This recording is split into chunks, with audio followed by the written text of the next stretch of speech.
Yo, Hey, welcome to the new meta, episode 121. 1, 2, 1. 121. I was cooking some dinner tonight and I was thinking about it. I was like, we're thinking about the schedule. I'm like, what can we get on there and this stuff? And I'm like, dude, episode 121. That is over. We missed our 2 years, man. Our 2 years was 104. I don't even Oh, know if we really? talked about it. If you think about it, 104 is 2 years. So I'm like, well, what's our next big anniversary? And I guess what would it be? 156? 156 would be 3 years. Hmm.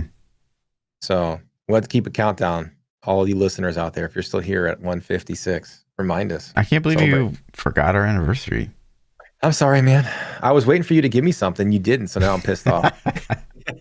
You're supposed to give me a trip to Peru or wherever the hell you're trying to con me into I going. did. Oh my gosh. It would be interesting, man. It's interesting. I'll talk to the wife. We'll see. She's gonna say no. She's gonna say no, but we'll see. Where is it? Where is it again? Where are you trying to con Costa me into going? Rica. Costa Rica. Costa Okay. Rica. Oh. Anyways, back to the things. It's been an interesting week of gaming. We had a lot of stuff happen today. We had the Xbox Sex come out. I did not get one. Wait, is that a meme? It's Series X, and Oh, okay. people are calling it Xbox Sex. It's That makes been sense. a thing for a while. Whoa, hey. Hey. Your phone's like, sex, I got this. Siri's like, wait, what? Did somebody say my name? Shit, is it 10 o'clock already? Your Yeah, phone's right. It's like, damn. Yeah, so that came out today. I'm not too excited. They don't have any launch titles that really get me good to go. PlayStation comes out Thursday. GameStop is officially the scumbaggiest company in the history of companies, but mine should arrive by Sunday. Listen to what these jerks did. So I bought a PlayStation 5 when they went on sale on the very first wave, unannounced, right? Why? When it was like everybody's like freaking out because I want one. And Why so though? everybody I'm kidding. Go ahead. we can get into that, but so I'm just like, all right. So I actually secured one right then. I was like, boom, one of the first wave pre-orders, got it locked up. Yeah.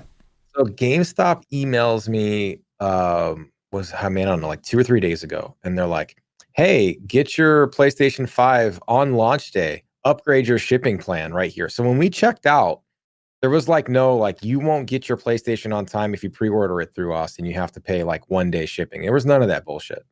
They didn't say a thing about it until today. And they're like, if you want to make sure you get it day one, call our customer service reps and they'll upgrade your shipping to 1 day, make sure you get it.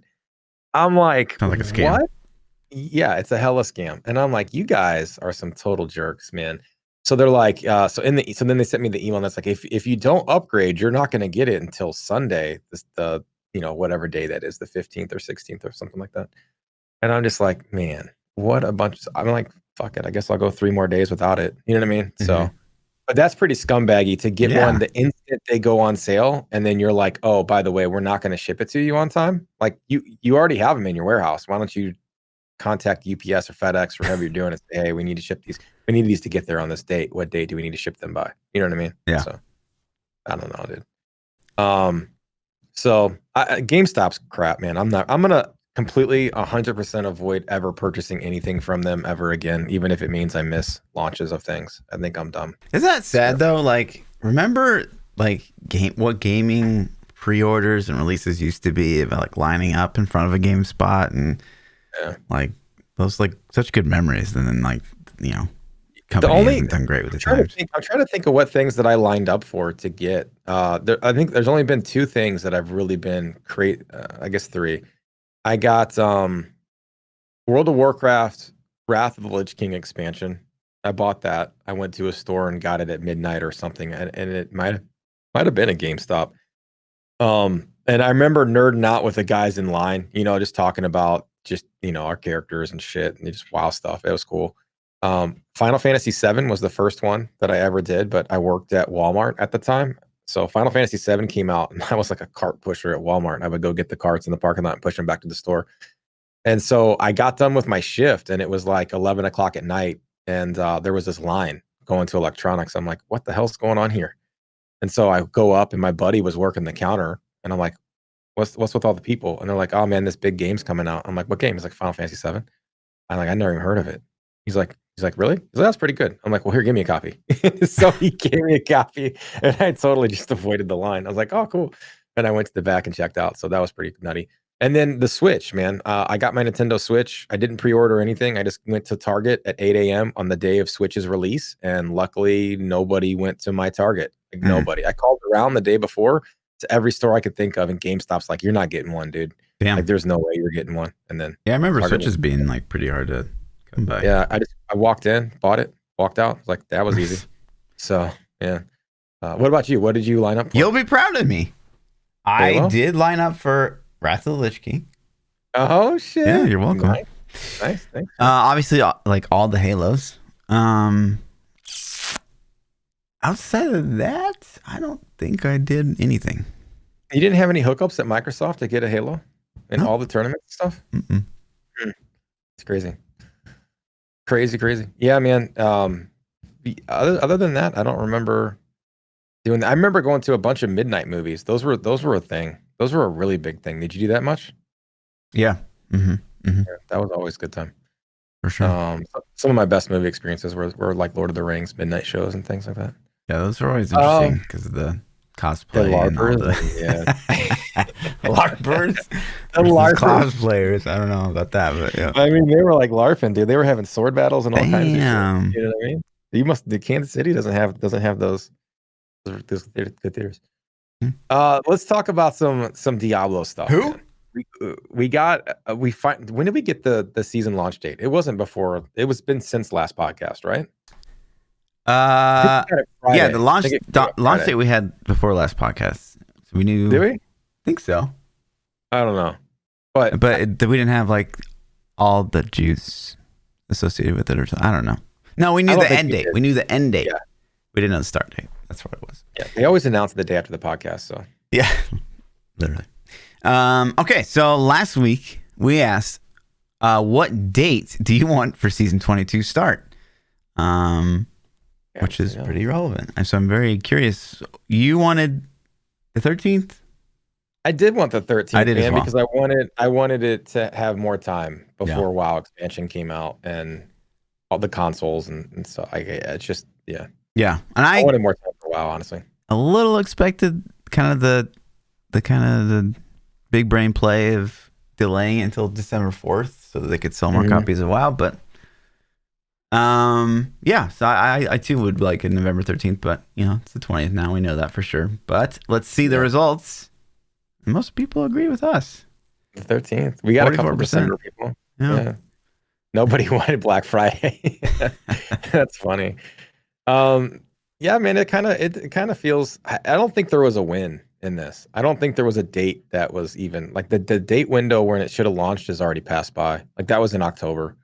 We honestly I personally, from a personal standpoint, needed it to launch in October because of all the interest and things that I have going on this month and even in December. It's like, it really sucks that it got pushed back those extra couple weeks for PTR troubles and PTR testing. But it is what it is. The 20th is 3 days before. I mean, if we can sit here and look at just the reasons why. So Assassin's Creed Valhalla came out Monday night at midnight. I guess Tuesday at midnight, technically. Assassin's Creed Valhalla. I don't know. So I actually launched at Monday at 11 p.m. for me because I'm Central Time. So I've been playing that since Monday. Game's phenomenal. If you liked, Odyssey, you're gonna like it. But I've been playing that, so I'll end up playing that probably until the season starts on the 20th. The WoW pre-patch hit today, as of this day of this podcast. So now there are plenty of things to do in WoW to get you set up for Shadowlands, which is going to pull people away again.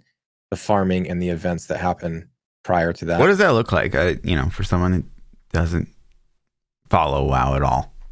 What does a pre-patch look like, or the event? What is event pre-patch? So typically there's like this, the expansion has an overarching story for somebody who doesn't really jump in and play the whole thing. And you can watch YouTube recap videos, or you can kind of, get a condensed version of it. But there's this main story that happens during the expansion, and then the story is usually concluded in the final patch of the expansion.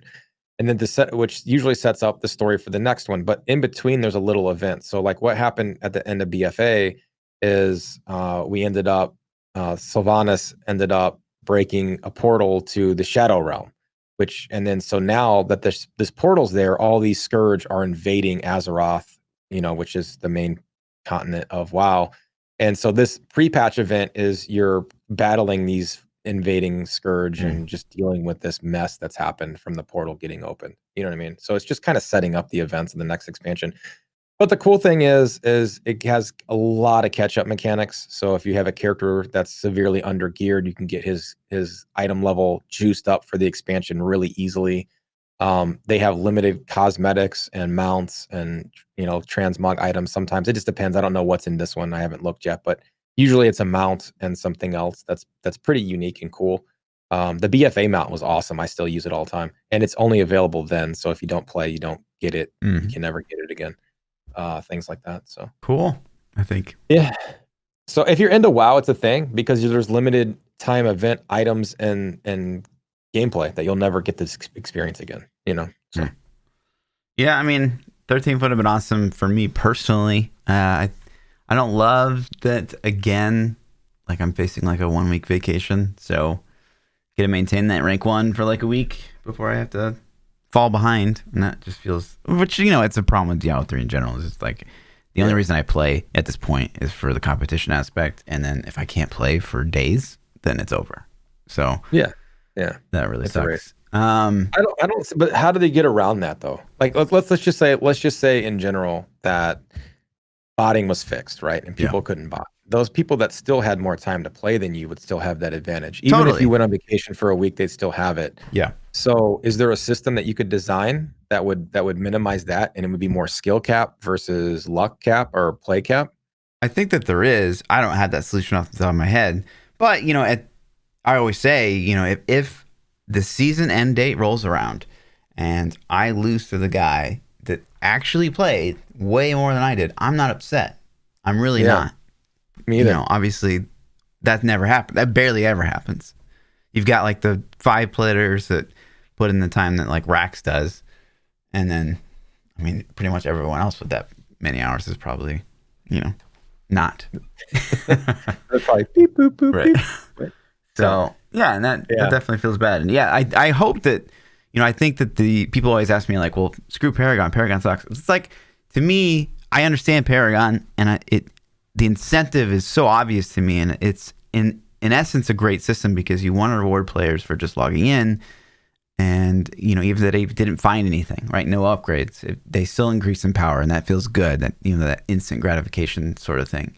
Like I get it why it's in the game. It's just it's way too strong in Diablo 3, obviously, and there's got to be other things that we can think of that still encourage that. I want to keep going after I've like kind of maxed out my character, but it's not going to just blow things out of proportion. What are your? I'm just trying to think of a way to phrase this as a question without my opinion. How strongly do you feel Diablo 4 is going to incentivize systems like Paragon and Power, or you think they're going to go the alternate character route? Yeah, that's a good question. No, it totally makes sense. The kind of the WoW formula is you reach or the Lost Ark formula even. Yeah, I mean, true. You reach a point where your character's kind of peaked, and there's really not tons of incentive. You can like really like drill down. Like there's the necklace thing in WoW for a while that you could like really probably grind that out if you wanted, but it's pretty big diminishing returns. But yeah, I mean, I really dislike having to make a ton of alts. That's one of the reasons I've really never latched on to World of Warcraft, is because like you eventually reach that point where you're just like, well, I'm kind of bored. I guess I'll make another character. It's like, no, I don't want to do that at all. So, especially in WoW, because up until like this recent stuff where they've made like leveling better, it's just like, no, I have to like go do the story. Like, are you fucking kidding me? Yeah, it's so bad. So, and Lost Ark is a little bit better because the combat is like so fun and enthralling that like you almost forget. But at the same time, it still feels bad. So I hope that there's that system in place to, I don't know, incentivize you to stay on that one character. You know, I always thought that was interesting what Final Fantasy 14 did, where they're just like, you just stay on the character forever and you just like level all the things. Yeah, I never played that game. Yeah. I wanted to so many times, and eventually, if I hit this spot where I'm like, I need something to play, that's on my list of games that I want to check out, because I kind of like that. It's like you play on your character, you just switch your build up completely, and that's pretty dope. Yeah. So definitely like huge time dumps is like a big incentive for me. So I guess you would say it scares you if Diablo 4 goes that route, or if they went that route, you'd be like, damn, I don't know if I like this. Yeah, I'd be a little upset if they couldn't like put their creative minds together and find ways to incentivize you just like nonstop playing on one character without things being blown out of proportion. One thing they could obviously do is like, if there's no leaderboards, you know, then you don't have to worry about like PvE power creep, and so you could like infinitely scale power if you really want to do Paragon again. But oh my god, yeah, you'd be in the same boat. It'd be like, oh man, I just hit for a a nonillion damage. Right. Check that out, and you're like, what? No, that's a real number, I think.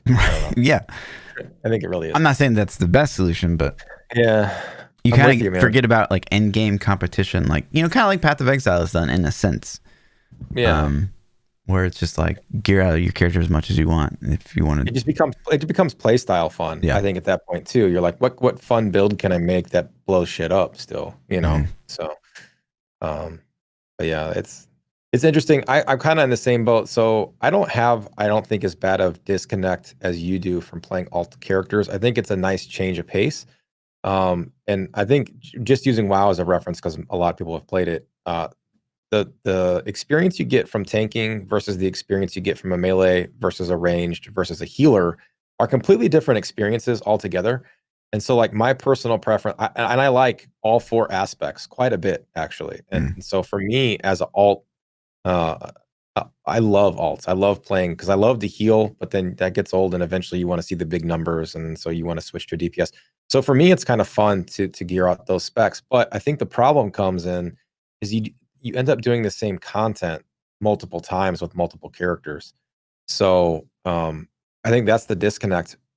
And if D4 has endgame systems that are fun enough that we want to do them, maybe it won't be as big of a deal. Yeah. If they go that route. Yeah. But, I mean, Diablo 3, like the only reason I'm here right now is because of the Necromancer. Like if they had never released the Necromancer, there's zero chance that would probably be playing Diablo 3. So in its essence, like the Necro came out, but we didn't get any new content with it. We literally just got a new class. So like they kind of alt me right out of the box with the Necro. So yeah, and play styles are definitely there in Diablo too. And I think that's the fun. Like, so I thought about, I used to like to push leaderboards and do things like that. That was something that I enjoyed doing. Season 21 ended, and we got our 2-week announcement, and I farmed up some keys, and I'm like, yeah, man, I'm gonna push it then. And then once I started thinking, I'm like, this isn't fun anymore to me. And it's I get some people still love it, but I'm just like, why? I don't care. I've done this. I've already done it. So to me, when I play Diablo, it's more about the play style and the things that I like. And I find myself, gravitating to just speed running things. Like I just like to speed run things now. Yeah. I don't really care as much about how great a riff can I get. It's like, how fast can I knock out T16s? How fast can I speed these 105s or 110s? And that's what I tend to gravitate myself towards these days. So it's just funny to see my mental shift, and because I've been doing the same stuff for so long. Sure. It's like, man, we need some new end games so bad. But I mean, if you look at Diablo 2, I mean, that's kind of what Llama's doing. It'd be interesting to get his insight as to like how he has shifted his playstyle in the 25, 30 years he's been playing Diablo 2 this whole time. Since he was 2, yeah. Yeah. So yeah, I mean, there's definitely that aspect. And recently I've been playing Hades, which is like a roguelike thing where you're just doing the same thing over and over and over and over and over and over and over. Mm-hmm. But somehow it's been enjoyable, which is kind of blowing my mind. We'll talk about that later towards the end of the podcast, because I want to talk about Assassin's Creed Valhalla a little bit, and I definitely want to hear some about Hades, because I've heard a lot about Hades. So, that was the poll for last week. Next week's poll, team, we'll spam it in chat super quick so you guys can vote. Is there a game releasing that will pull you away from the first 2 weeks of season 22? Yes or no? First 2 weeks. Man, oh man. Man, oh man. I could talk about this one for the whole podcast, but shout out real quick to our Patreon, G-Sauce. What up, man? Thank you, dude. Yeah. For producing this episode of the New Meta Podcast. You're awesome. I appreciate it. Everybody that supports us on Patreon. Thanks, guys. Season 21 was supposed to end Sunday. Yeah, but It didn't, though. We just wanted the season 21 to just go down in history as literally the longest season of all time. So why not just give it another day just to lock it in? I should have added the days up and seen. Like I did a while back. I think I have a thing that I favorited. It was close. Yeah, I looked at it, and it's like I wonder. Yeah, there it is. Is season 21 on this list? No, it's not calculated yet. Yeah, if it's not the longest, it's in the top 4. No, season 16 was the longest so far at 114 days. Wow. With season 15 being ranked 2. I thought season 1 was the longest. Oh, yeah, I scrolled too far. 159 days. You're right. Yeah. Seasons 1, 3, and 4. Man, season 1 was that long? I don't remember that at all. I think it was 1, 3, and 4. If you look at the days, were they like 1, 2, and 3? 2 was 52 days. No, not 2. It was 1, 3, and 4. 1, 3, I don't know if yeah. it's 2. 1, 3, and 4. Yeah. Damn. So this season is guaranteed, I think, to be ranked to be number 4. But if it was close to passing up seasons 2 and 3. So damn, I don't remember those seasons last season. I guess they did struggle to find a cadence for a while there. Yeah, for sure. So interesting though, man. This definitely chalked up to be one of the longer ones, and it just reinforced to me how we need to have a 2-month cycle on seasons. I think 3 months is too long even. I think they should do 2 months of a season, and then they should do 2 to 3 weeks of downtime for patching and testing, like, all the stuff. I think that might be too fast of a pace for the Diablo 3 current team to move. I agree. I definitely am a big fan of the idea of they do the normal 3-month season, and then like the last 3 or 4 weeks are somewhere in the middle of all that. They do like a mini season. I think that would be the dream. Maybe a mini season at the 2-month mark ish. Yeah, do a 1-week season, 2-week season. And just bring up PTR and do it on there to test things. Yeah, just do like a PTR. Like you could even put in some changes to that little mini season. Yeah, be like, hey, here are ideas that we're thinking about trying. We're doing a mini season. Just don't call it a PTR. Call it a mini season, and put some some things on there. I don't know. That'd be dope. Yeah. Maybe give some rewards, some portraits. See, the problem is they have to have assets and design teams, and I think maybe this goes back to the way the game engine and the code works. But if they put a portrait in the game, regardless if you have that portrait, I still think it has to load on your client, right? So because when you and I group up, everything on your character in his stash and on your thing accessible to you also is loaded on my client, and that's why they couldn't give us extra stash space. Yeah. So I wonder if that's a problem too. If let's say they started doing mini seasons and giving cosmetic rewards like portrait frames or pets or something like that, then every time we do one of those, that's one more asset that has to be loaded, or actor. I think they call things actors. You think that that works the same way as a stash though? I don't know. I mean, if you load it into my game, my client would have to have your portrait frame that you had that's unique to you, even though I don't have it. But there's no way for us to know if that was loaded in the same way as the stash. Yeah, unless it loaded in with your character. It said, oh, hey, you need this item. You don't have it. Threw it in. Then you'd have to run a check every time to say, are we synchronized? Do we have, I don't know. Yo, Frankie, tell us what's going on. How's it look?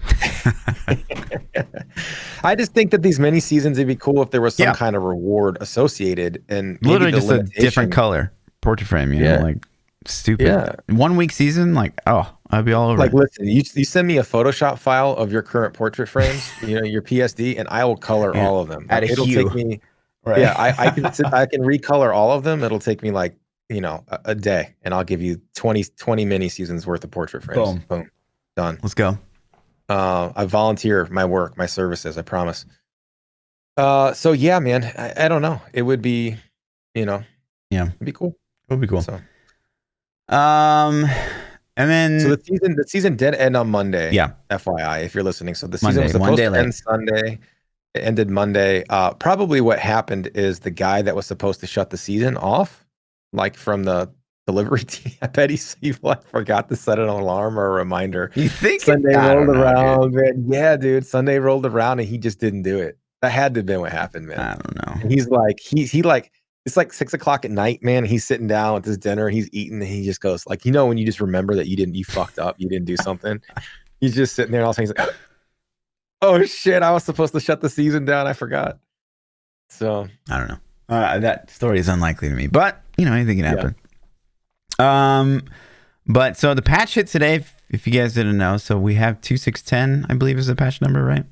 Yep. And that came out today, which is exciting. So the new bracers for Necro, I think, are in, and whatever else they added for the other classes, who knows? I mean, who cares, right? Other classes. And so that's interesting, but I guess I guess Nintendo Switch is not getting it today, so they're working on it. Filthy Rich was on the forums. Apologize for the delay, but if you guys are on Switch, you gotta wait. Sorry, dudes. Yeah, I would imagine they don't have any control over when they push the patches live to the team. From what I understand, they just submit them to Nintendo. Oh, really? And they're like, we need this to go live at this date, this time. And they're usually like, okay, cool. So I wonder if something happened and there was a bug that they had to fix and then submit a new thing, because Nintendo has to verify it. And there's a lot to push out to consoles. It's not like PC where they control all the buttons, you know? Yeah. So maybe I'm wrong about that. That's what I've been told. I've been told that there's a lot of hoops to jump through to get Nintendo and Xbox and PlayStation shit live. So interesting. Yep. And then we did finally get the season 22 start date, which is November 20th, hence the discussion on the poll at the start of the podcast. With that, however, we didn't get much in terms of changes from PTR to live, which was a little surprising. Yeah, I didn't do like an A/B comparison word for word, but I went through it at an okay pace and looked at things. I didn't see any changes. So if you guys noticed some, you can feel free to comment and let me know. But there was one. I didn't see much of anything in there. As far as like, you know, I looked at the things that were hot topics to me were, did zombie bears get more damage? Did Juliana get more damage? Did chicken get like fixed? Because the chicken changes, although it was something, it's like not going to make it viable, you know. So there was one change though. SVR tweeted out, I guess the twister mechanics are different than the last PTR, so they're not stacking, which is a nerf for the wizard. It seems like a bug. Like they're not stacking, like adding on top of each other. I mean, I don't play Twister Wiz, so I really have no idea what this means, but I don't know, man. Apparently there's one change. Yeah. Not for the better, unfortunately. If you're gonna play Wizard this season, can I just rips? Just get some. Just play Necro. What's your problem? Yeah. I don't know why you'd play Wizard this season. It's the bottom. You'd have to just love the class. Well, I mean, if you love Hydra set, it'd be a good season to play Wizard, and it's the starting set. It's strong. I mean, if you love Hydra set, God, what's wrong with you? You know, wow, dude. That's like liking Witch Doctor. Wow. You know, I don't know if it's that bad, but I'm just kidding. Witch Doctor is actually surpassing Wizard in my book of class hierarchy. You know what I'm saying? Mm-hmm. So I'm kind of joking. I don't know, man. This patch didn't have a clear winner to me in the here's the class changes. These are going to, like, every patch, there's always something. There's every season, every major patch change, there's always like a class that's like the winner. And for the last couple of times, it's been the classes that get the new sets. And that's kind of been a theme for the last, forever since we've been getting these new sets. And now that the new sets are all out, it's just like, this doesn't feel, I mean, Necro's the winner, I suppose, just from the 4th cube slot and the bracers, because they add crazy power. But the bracers, like we've talked about, aren't even really necessarily a win, in my opinion. They're kind of like it gave us power, but took away utility. That's good utility. So, I don't know, man. Feels bad. Yeah. I was surprised to see, like, I think the obvious wins have been like Juliana buff and like whatever. Yeah, we didn't really play much else that felt underwhelming. I didn't play any Crusader on the PTR. I didn't really play any Wizard, but a little disappointing. I wasn't expecting anything for the Necro new wise, but also obviously it's been super welcome. But we do know, again, it's the 20th, so prepare yourselves. Again, guys, the next week, save your challenge rift. We're gonna remind you again next week. Yeah, but right. Just start preparing yourself mentally to not spend your challenge rift. It still happens. People still manage to. I know you're logging on at 4 p.m. Central every Monday to knock that challenge rift out because it's so good. But just save it. Listen. This is what I do every Sunday. I wake up 6 a.m. Look myself in the mirror. I say, "Wow, you're looking good," and I turn on Pchild's YouTube channel. You get a challenge rift guide, because if I didn't have your guide, I wouldn't be able to get through it. I'm glad I assist you like that, man. Yeah, I'm glad. You're welcome. And, there have been like 4 or 5 hard challenge rifts. Have there? I haven't seen one, but I also watch your guides, and so they're really easy for me. There you go, man. There has been one that I actually failed probably 6 or 7 times. Wow. Apparently, it was Judo's. It was one of Woody's runs, and it was decently hard. I failed it by like a second several times. When I got it, it was just RNG. It was like, did I get crits when I needed crits or not? Like that was kind of the difference to get it. And then we had a witch doctor one recently in the last 3 or 4 months that it took me 2 or 3 tries to get it to. Like it was an okay run. Mm-hmm. And that one was just learning the map. Like once you learned the map, you were fine. So other than that, though, the other 172 of them, I think we're on 178 next week. Other than those handful, the other 170 whatever-ish have been pretty easy, man. So it's a missed opportunity, I feel like. Oh, yeah.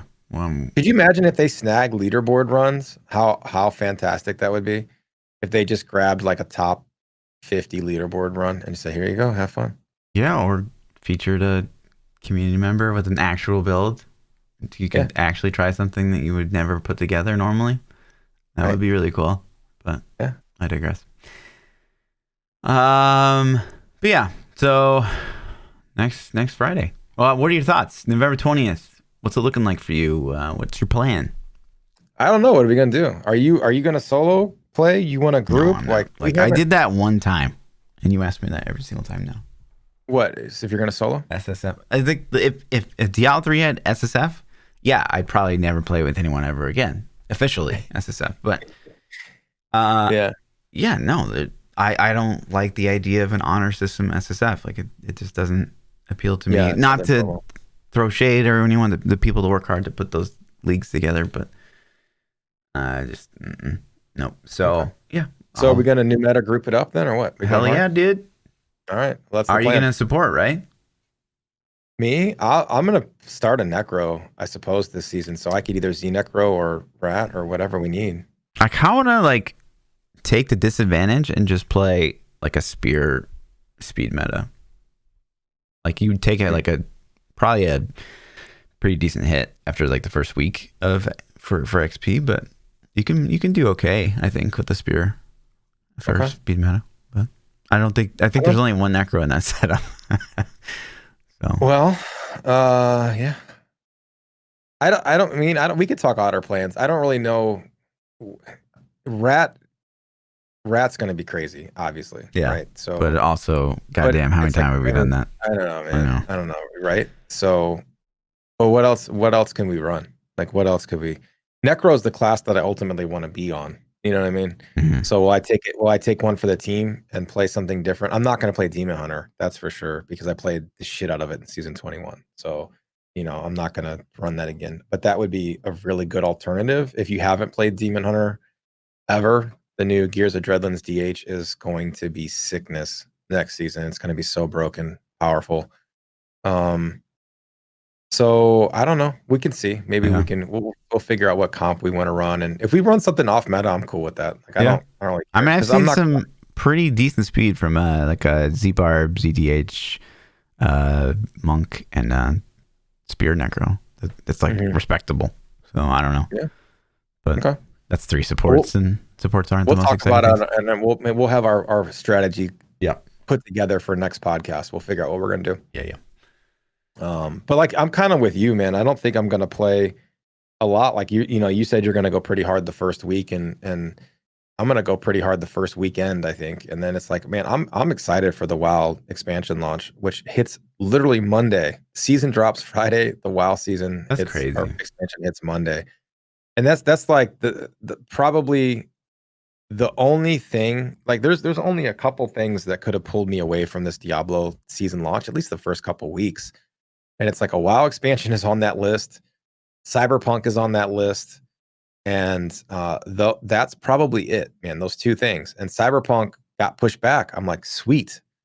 All right. WoW had gotten pushed back. I'm like, sweet. I have at least a couple weeks to play this season. And then they're like, WoW's on the 23rd. I'm like, okay, Diablo team, please don't line this up. And then it's the 20th, man. It almost sucks for them because, like, I think there was honestly some actual work that happened here with the seasonal theme with the shadow clones. Yeah, I agree too. And obviously there's other changes that impacted the game and builds, and like that's no slouch either. But it does suck that we saw that post last week that we talked about on the podcast from Chris Wilson. He's like, yeah, we lined up with the classic WoW, and it fucked us, like literally verbatim fucked us.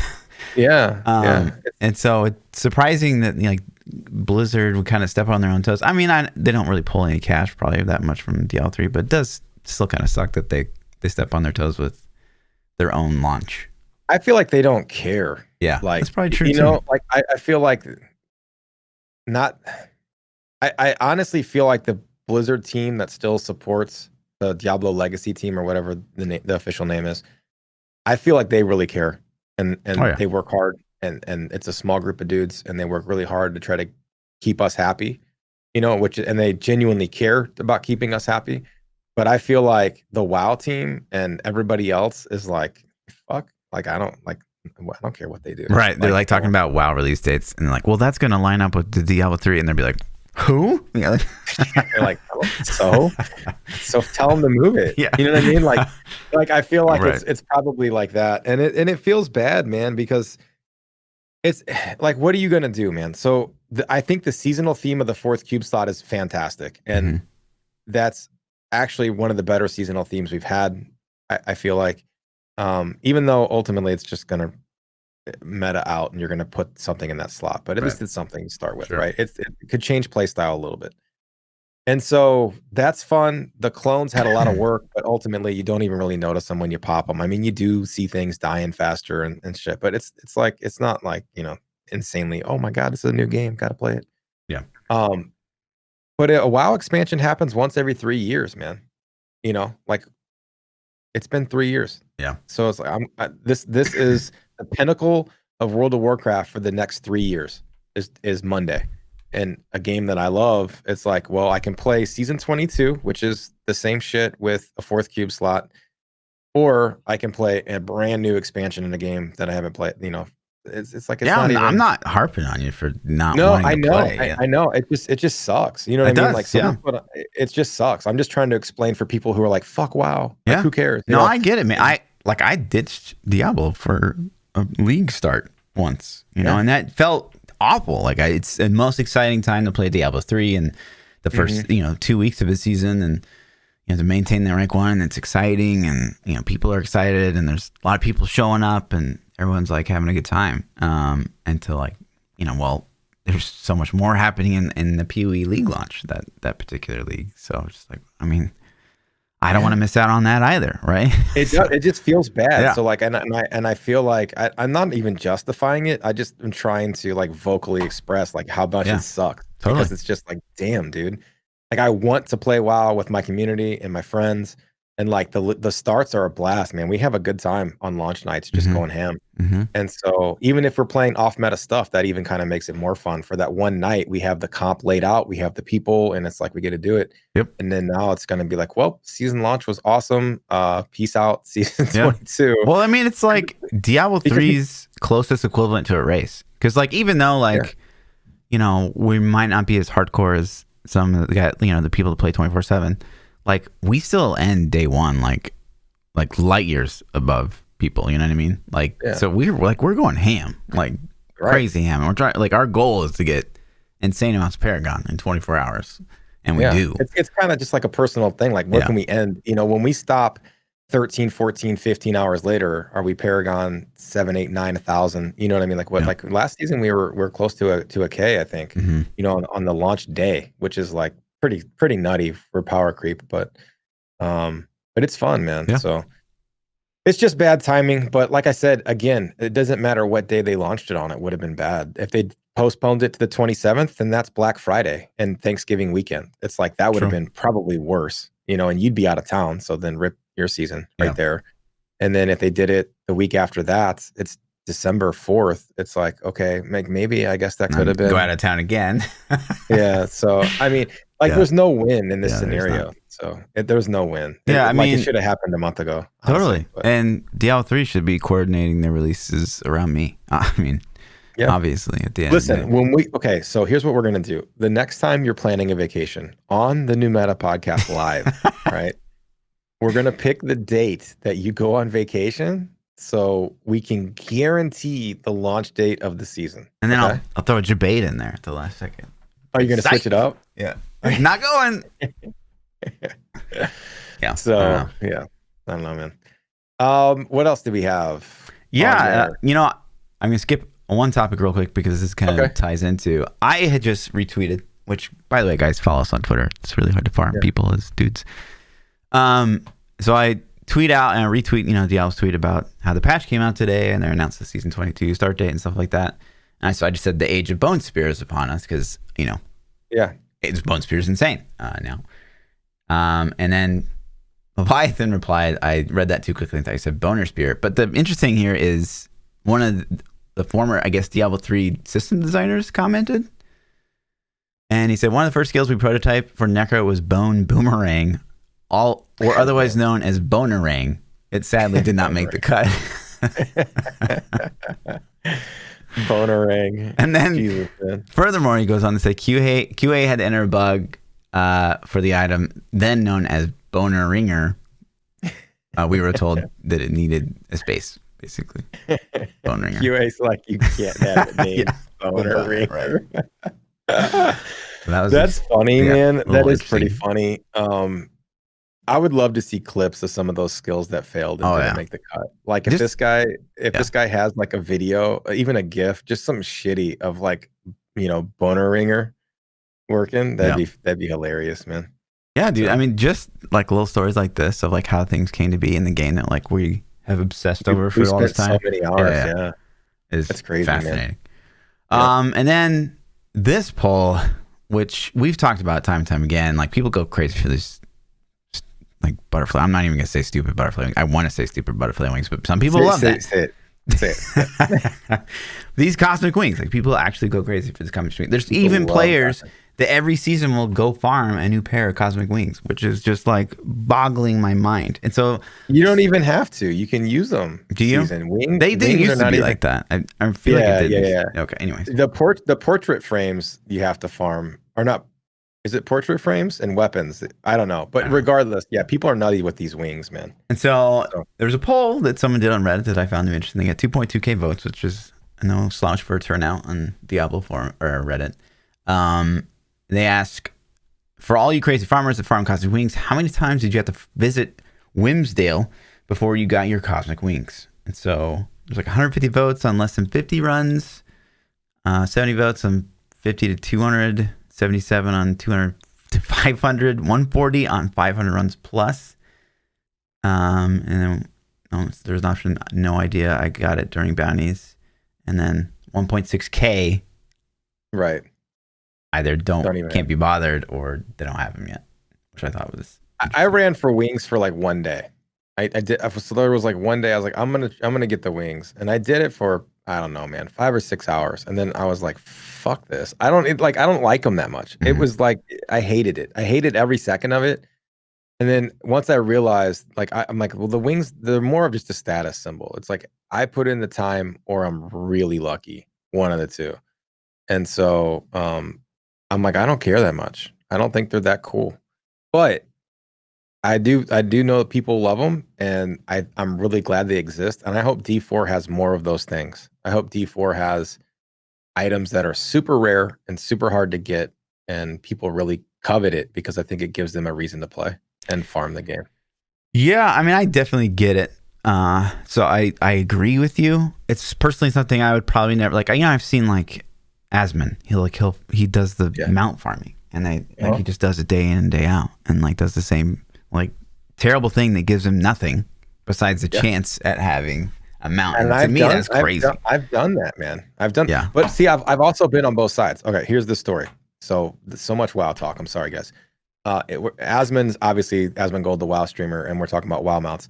I farmed for the ZG Tiger mount, which is if you play WoW, you probably know it's an extremely rare mount that they removed from the game. It came from Zul'Gurub. Zul'Gurub had a 3-day cooldown back in vanilla and BC, and I don't remember exactly when they removed it. But I farmed it every 3 days on multiple characters, to the point where it wasn't even soloable. It was I had to bring somebody with me. So my brother and I actually did this. Every 3 days, we would log in together and farm this raid to get the mount. The mount dropped. I won the role. Still to this day, it's still an iconic mount. Like I get on the mount and I feel like, yo, that's what's up. I got this mount, and it's really cool. And because it paid off, and I got the thing right. So, and I've also had the same thing with Ashes of Alar, though. Like I farm Ashes of Alar on 6 or 7 characters every week for years until I finally got it. My buddy made a brand new WoW account and got it on his 3rd run. You know what I mean? Like, so fuck that guy. Like, it's just one of those things, man. And it's like, it's not even that iconic of a mount now because everybody's farmed it. But, so I get the appeal. I get it. Like if you win the thing and you have the thing, it feels really good. And when you're farming the thing, it gives you something to do. If you never get the thing and you spent a lot of time farming, I could feel bad though. So would you rather, let me ask you this, okay? Would you rather like go into, like, let's just say greater, let's just say Diablo 3, right? Like this is not the future of, we're not talking Diablo 4 here. We'll just say Diablo 3. Would you rather have to go into Whimsdale and get some like really, say it's a cosmetic that you loved, like that I have to have that. It's the coolest looking thing I've ever seen in Diablo 3. Okay. Would you rather have an insanely small chance of getting it inside a Greater Rift, or like you have to go farm a specific zone and do it? I would say a Greater Rift because then you at least get it doing the thing you are gonna do anyways. The thing that benefits your character, yeah. Yeah, exactly. And I think that's my biggest turnoff. But making it the pain point of having to go somewhere you don't really want to go makes it that much more grueling and that much more coveted. That way when somebody has it, like, oh, they did some stuff that they didn't want to do for a long time to get that, and it's pretty cool. I should get that, but I'm too lazy or I'm not dedicated enough. You know what I mean? Right. Or all I have time for is to run Greater Rifts, right? Like So like another example is like WoW had a title called The Insane, and I saw this Insane title and I looked it up, and if you looked it up, it was literally insane. You had to like raise your faction to Exalted and then destroy the faction all the way to 0 and then do some other shit. And I started it and I got part of it done, which gave me some titles and some cool things. But eventually I broke. I was like, I'm not doing this, man. Like I can't do this. This is not for me. And so people that have it, I would be like, yeah, that dude's insane. When the title was called The Insane, and he was literally insane if he did it. And I think that's part of it, man. Part of the pain that goes with getting the item makes it that much better, Yeah. So I don't know. There could, but not for everything, dude. Not every cool item needs to have, be locked behind that. So. Yeah, it's tough. It's tough to find that middle ground because I would rather just like have a really small chance of getting it by doing the stuff that I love doing. But that's just my kind of play style. I would hate to, yikes, But yeah, I thought that was pretty interesting. And this is something I also found interesting. So, Path of Exile's currently doing this hideout competition. Or they're like, you just juice up your hideout, you take a video of it, like they rate it, and you could like win stuff. I don't know all the details because it's not necessarily something that really interests me. But it got me thinking. one of the games I played pretty heavily was EverQuest 2. And EverQuest 2 had, like, you could buy a house and you would deck it out with, like, you would kill dragons, like, in epic raids. And, like, they'd have a chance to drop, like, their head. And so you could, like, put those in your house and stuff like that. And so it was like, oh, I did this. Like, check how badass that is. Now, there wasn't necessarily an incentive for you to visit other players' houses in EverQuest 2, other than vanilla, where you had to do that to, like, buy stuff, which Path of Exile does, and I hate so much. Yeah, what do you think for Diablo 4, for example? Yeah. If there should there be hideouts? Should that be something there? A base or a home or a hideout or something that's yours that every player can get and uniquely cosmetically decorate. Sure. I don't think it's a bad idea. And even if it doesn't appeal to you, I don't see how it really hurts the game unless you're devoting a lot of development resources to that thing and that's pulling away from other content that could be better.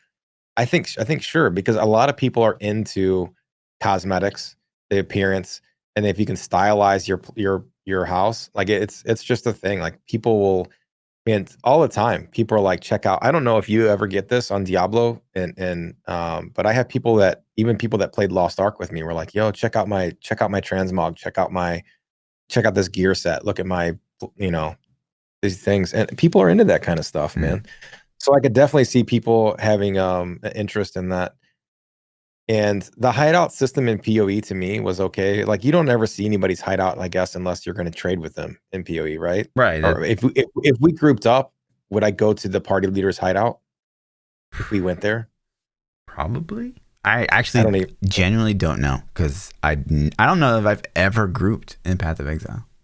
Just with me, I take that back. We leveled that one season together a little bit. That, then I like gave a map to chat, and so they came to me. So I don't know that I've ever gone to anyone. So yeah, man, it's kind of like one of those deals. But yeah, trophies and things like WoW did the garrison thing for a while, and you can make your garrison look cool. And I definitely tried to make my garrison look cool, but nobody cared when they came to my garrison. Nobody was like, "Yo, P, this is sick." You know what I'm saying? Like they were just like, "Okay, like let's do what we're getting to do and get out of here." Even though I had achievements from mythic raids and shit, which gave me special things. Like nobody was like, "Yo, that's so nasty. Where'd you get that?" Like they don't really care. But to you care. So yeah, do it.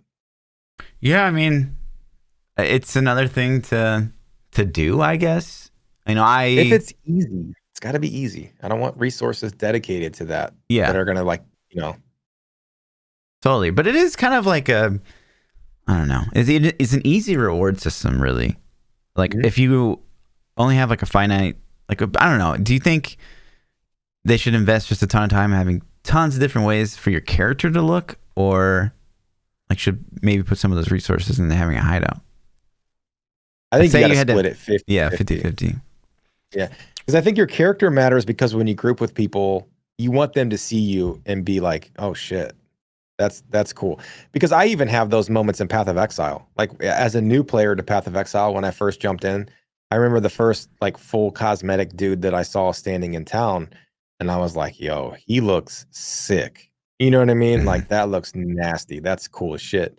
And so you definitely want that. You definitely want to be the guy that people are like, "Yo, your transmog is nasty," right?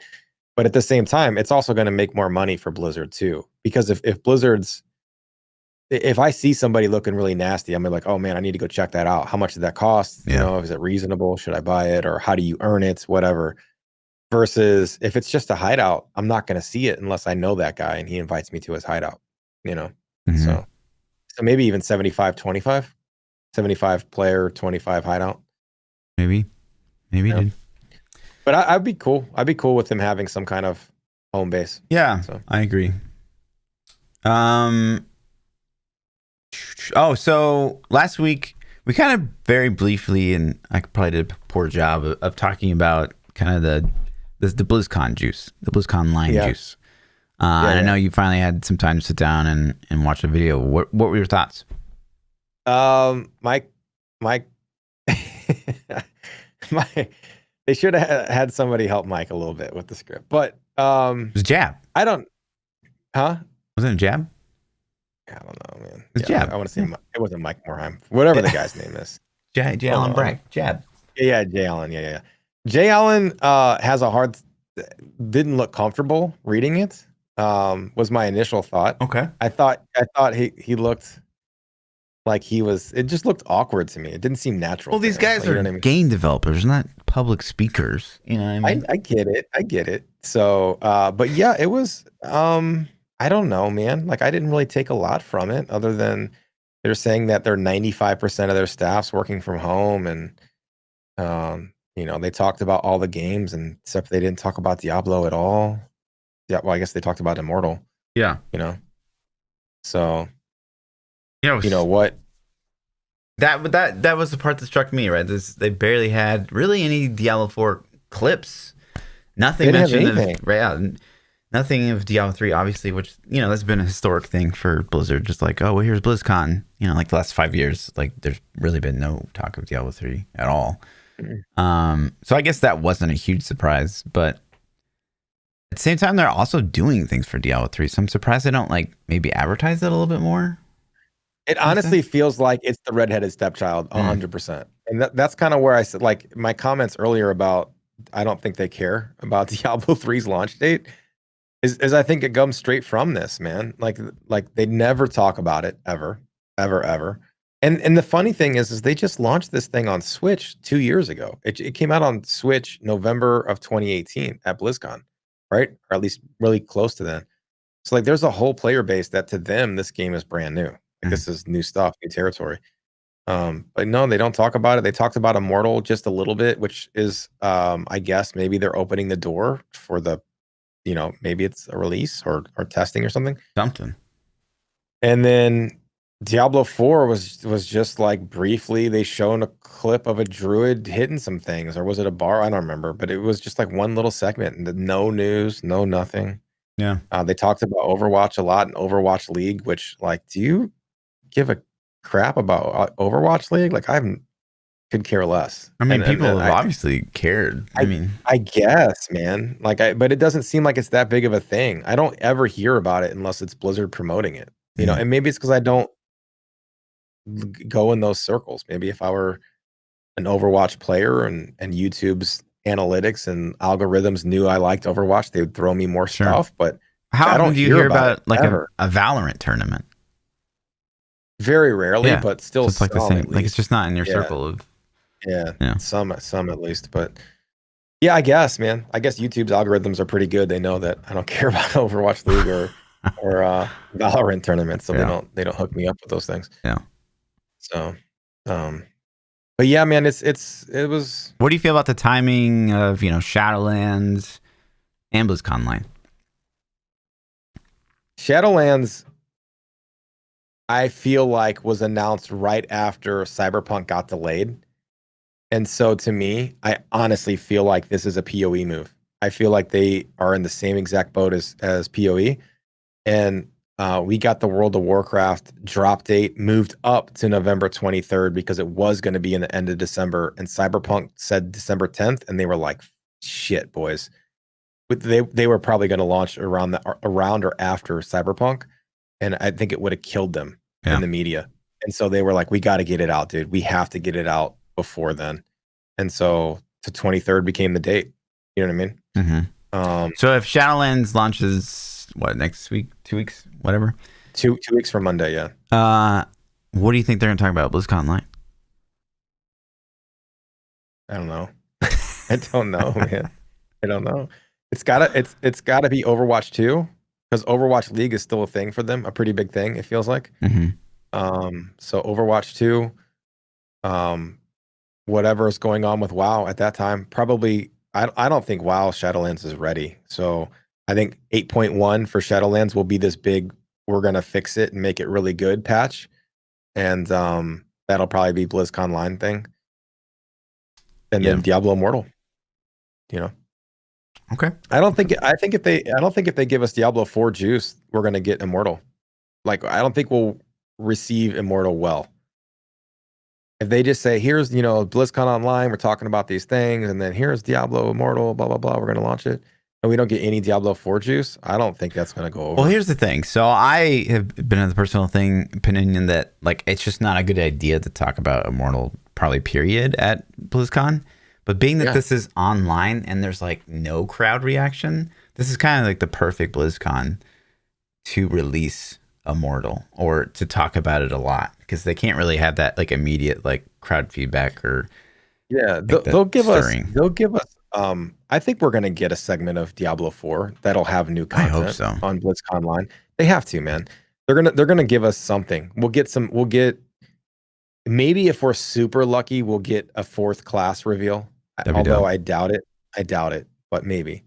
Okay. And if we don't get that, then the more I see that talent tree, man, the one that's behind me right here, goddamn, dude, massive. It's but yeah, man, we'll get some stuff. We're gonna get some Diablo 4 juice. Yeah. Did you see the Wrath of the Lich King server blade behind his head? Yeah, that's in the video. Dope. Mm-hmm. I caught my eye too. That's sickness, man. I would love to have that server blade in my setup, like in my wall. So I don't know why I'm a nerd for that. Yeah, I'm a nerd for that. I put that on my shelf of cool gaming shit.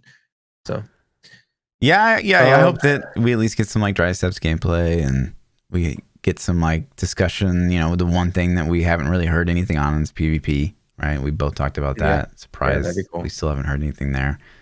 And it would fall in the Q1 update, so they could just save that. So they could save BlizzConline for everything. Obviously, it'd be dope to get a 4th class announcement. I'd be like, I guess, a little sad at the idea of like, okay, well, if they announced Necro, which I would fucking love, don't get me wrong, but like it wasn't like a playable demo at like a BlizzCon or something like that, I would be like a little sad, I guess. But what do you think the chances are that we get a demo? We get a playable demo? It's absolutely 0. Why would they ever do that? Because one, we talked about it last week a little bit. It's like, let's prepare like third-party companies for this game's release. Well, they already did that though. Any third-party company went to BlizzCon. Like you had Sneaky Steve at BlizzCon. Sneaky Steve got on your mic and promoted his game to everybody, like for free. Yeah, but he's not like there with a floppy disk or USB drive downloading the game. You know what I mean? Like, I mean, shit, you might as well been. He took your stage, grabbed your microphone, and said, "Hey, check out my game, dude." It's like they're screening. Oh my god, that was just him being a rat. Yeah, Jesus, dude, Jesus, Sneaky Steve. Yeah, man, immediate guttural reaction about BlizzCon Online. Oh, Pog. God, no, nah, not Pog. I don't know, man. It's not the same. It's not even the same. It's just gonna be like a reveal. Like the best thing that they could do at BlizzCon Online is make it a big reveal, a revealed reel. Like, as hard as that is to say, reveal reel. Where they're just gonna show us like, hey, these are the things we have coming out. This is what we've been working on. Here's a big Vidoc of all the stuff that we're doing, and that would be really cool. But it's not the same as a BlizzCon. Like BlizzCon's about hanging out with the homies and just like getting some cool shit to make you even more excited, and then getting to socialize and talk and rub shoulders. Like for us, it's like, hey, let's go listen to Wyatt tell stories. Let's go hit up, Matt and be like, yo, what's up, man? And just kick it and just meet all these people and tell them to have interns. Do it. Yeah. Like having a big group of people standing in the Hilton hotel, and then Wyatt make fun of me because I said, if you announce a mobile game, right? What did I even say? I don't remember, but it was like I put my foot in my mouth so far that I couldn't, there's like no taking it out. I was like, just chew up the leather, man. So yeah, it's just funny. So it almost subconsciously makes you like not want big announcements in the BlizzCon Online a little bit. Yeah, a little bit. Because you'd rather have it. No, I'd rather have them. I still want them. Okay. You know what I mean? Okay. Like, because what are we going to do? Wait until we're probably not going to get BlizzCon 21 either, if we're being real about it. Right. Because there's a couple reasons, but reason number one is they just had BlizzConline in February. So 6 months later, they're going to have more juice? Probably not. Probably not. BlizzCon's official date has probably moved to February's from now on. Probably. So BlizzCon, 22 will be in February if they have it. And that's not happening unless there's probably a vaccine. Yeah. Unless Corona shit has completely simmered down. Right. Then that's probably not even going to happen. And then even if it does, are you going to go? Like, would you, dude, could you, like, I got sick being at BlizzCon, being careful last time. You know what I mean? Like washing my hands. Well, trying not here's to touch my face. thing. I still got corona germs. Yeah. You know, not corona, but I mean, I'm quarantined already, like for my job. So like, you know, I haven't really, like, I'm going to travel to, you know, Mexico in a couple weeks here, and then I'm going to Costa Rica, you know, a week after that. Like, I'm pretty, you know, self-contained. So to me, it's not really a big deal, as much as it would be for other people or people that have relatives and, you know, people in danger and stuff like that. But yeah, I mean, I would totally go. if Blizzard had like BlizzCon, like, you know, this in February, like an actual BlizzCon, I'd probably still go. Yeah, I probably would too, if I'm being honest. Like, I probably would go anyways. But it's still, I don't know, man. It still wouldn't be the same, I think, even though, you know. Yeah, it would totally be weird because like everyone's gonna be like, what, are they gonna move all the seats so you can't sit within 2 seats of another person? And then like the lines will be like, and you're just gonna be like, yo, what's up? But you can't like really tell if that's them. You're like, oh, that's Bloodshed, because you see like a guy with like a fat beard, right? Yeah, right. So, and it's like you're not gonna like high five or you know, anybody. Just gonna be like, yeah, you know, it'd be so different. Yeah, it would be weird, man. It would be weird. It was BlizzCon 19 with the announcement of D4 was a lot of fun. And looking back at it now, like looking back at 18 and then looking at 19, 18 was fun for the social reasons. 19 was just the shit. Like, it was fun, and it was such a great experience that I would want every BlizzCon to be like that. That would be fantastic. And until, you know, Corona stuff is gone and it's not a thing anymore, which that may never happen. I don't know. But until it's gone, it won't be like that again. It'd be weird, you know. True. So, but it'd still be better going in person for sure. I just hope that this BlizzCon line doesn't really lose kind of like the spirit of, you know, I've only gone to 2, but the spirit of what I think makes BlizzCons kind of cool, especially as kind of like a content creator, is, you know, like we're walking around the floor and like we're seeing all the things and, you know, the things that we found and we like took pictures of and like, you know, get people psyched about, and, you know, with the ability to ask questions that maybe like, you know, if they do an open Q&A panel or they do the thing where they just like took random questions from a tablet, you just get a lot of questions that, you know, they're kind of like, oh, what is the hair like? What's the hair animation look like? And it's just like, well, I mean, no one really, I mean, the people that are really interested in the game don't really care about the hair mechanic. Like, well, it's funny because based on what like you and I talked about this, and I don't want to go into crazy detail because I think there are people that would get offended at the way that I personally feel about it. But when you have open mic time and people are asking questions in open mic time, people that get up there and waste that time with like some really lowball questions, it pisses me off. You know what I mean? It's just like, right, dude, will Mephisto be in the game? It's like, why? Well, who the fuck cares? Who you like? Oh man, you know what I'm saying? It's like you get more. There's better things that you could ask, and I totally get that's an opinion. You know, it's because it's the things that I'm interested in. But to me, that Q&A panel that we were in at BlizzCon last year, like that was so insightful, right? Like, you get a whole room full of like, I mean, pretty hard. You got PoE players in there. You've got your hardcore Diablo 3 people in there, and like I struggle to remember like really any terrible question. Like, it's a bunch of really. I don't think so either. And that's the thing that I'm talking about the most. It's like that. You know, I think the things that we learn the most about what's upcoming, especially in the Diablo realm, is from like, you know, Quinn sat down with, you know, David Kim on one of his playthroughs, and he got asked a whole bunch of questions. Like, stuff like that is super fascinating to me, and I hope that that's not something we lose with this one because, you know, there's no one there. Yeah, the funny thing about those panels are to see like what questions will actually get answered. Like, you kind of know as soon as you hear the question, you're like, they're not going to answer that. Right. You know what I mean? And you just wait to see like what's the duck going to be like. Well, I don't know, or we can't talk about that. Or well, you know, it's just like damn it, answer some of the questions, man. You know, but yeah, BlizzCon line will be cool. I guess it's better than nothing. Maybe we'll get some big announcements. If Blizzard could definitely use this as some momentum, you know, so maybe that makes me think they're going to have some things launching around February. It can't be just World of Warcraft though. Like World of Warcraft had its big expansion. Like I don't even care. I don't care what you're gonna put in the 8.1 patch. I'm assuming that's what it would be at that time. It doesn't matter. Like it's not an expansion. It's not going to get that level of hype that it needs from a BlizzCon. Yeah. Like you know, the expansions are the big shit. So it's got to be Overwatch 2 and Diablo 4. And then I guess they might consider Immortal in that realm. But think of it yourself as like a WoW main. You know what I mean? Like, so the expansion had just come out. Let's just say Diablo 4 just launched and BlizzConline is 3 months later. You know, all you want to know about is like, well, what's going on with the future? Like, so let's say, you know, WoW comes out, Shadowlands comes out, and it's kind of a mess. And like, oh, we're going to fix everything in 8.1, like you talked about. Or like maybe comes out and choose success. And like, well, here's what we're looking at in the future. Like, that's all I care about. And that's a big majority of the Blizzard's current audience. So I'd be surprised if there wasn't a big focus on WoW still, even though we got the big news. There will be a focus on it, but I don't think that can be the headline. That can't be like your BlizzCon with, you know. I don't know.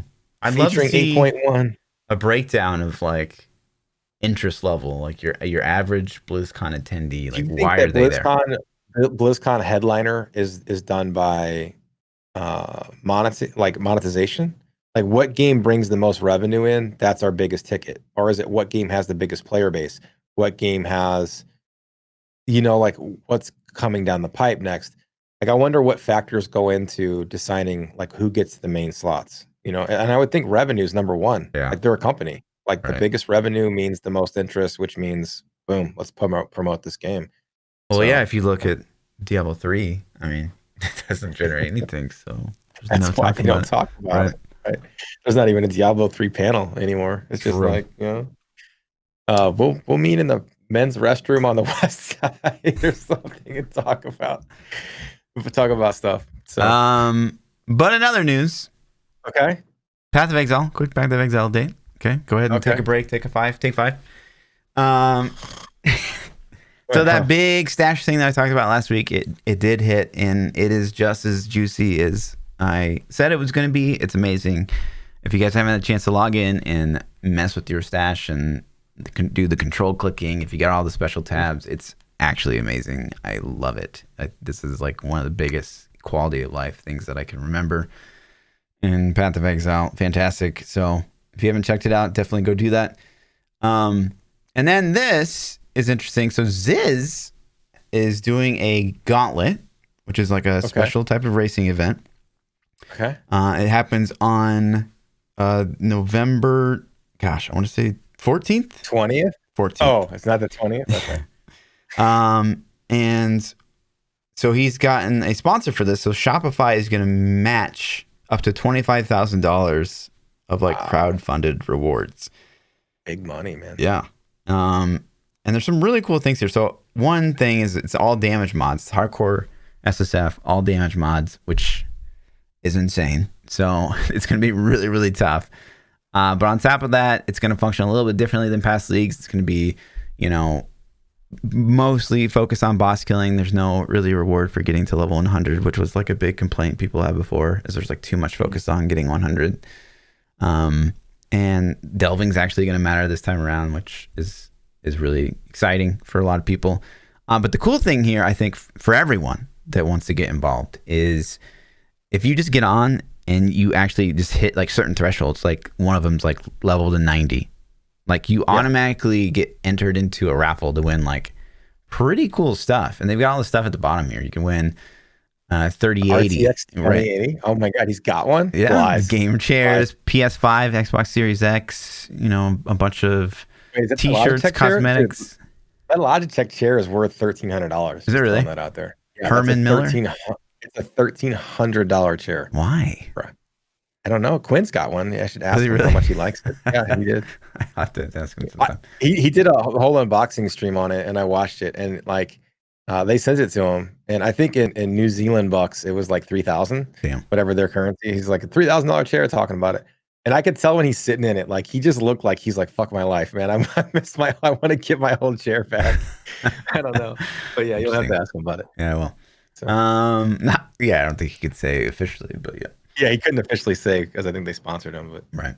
But I think PM this part of it is really cool. So like, even if you like, okay, I'm not a racer, and I think that's one of racing's level 90. Yeah, one of the biggest drawbacks to me of racing is like you have to have so much prior knowledge of Path of Exile. Like you have to be really know all the things, and like there's so much edge that comes from just PoE knowledge. And the longer you've played, like you kind of just have an edge, right? Which, if we knew the Diablo tomorrow, Diablo 4 is just going to be this garbage game, like I would 100% devote all my time to PoE and try to get into racing, but we don't know that.